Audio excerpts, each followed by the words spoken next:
So basically I got the remote again to the point where you can see it with it turning all different colors. So I can change the volume.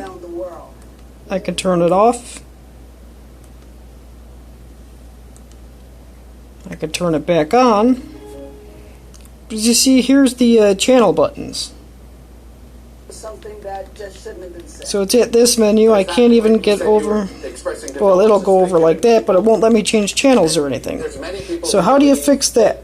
The Castro regime in general was keeping them. You get out of everything. There's the other remote that I was using. Getting rid of Castro might have been a And celebration. it actually won't let me. Okay, there we go. Now it lets me out. So if you want to know how to fix that, that means that your remote is not paired to that Comcast box, or whichever Comcast box is connected to the TV. So you do something similar to last time. Go down here, you hold the setup button until it blinks. Green, it is. There we go, it's green. Go up and hit that Xfinity button, this one right here.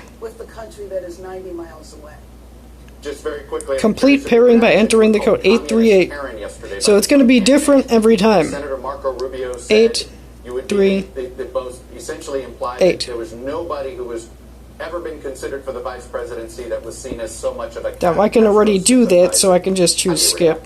Well, one, don't consider myself. And now you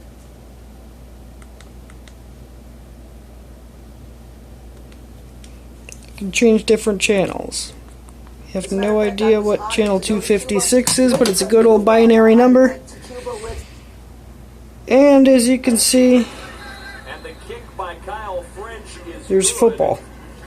So that's how you pair a Comcast remote with the Comcast box.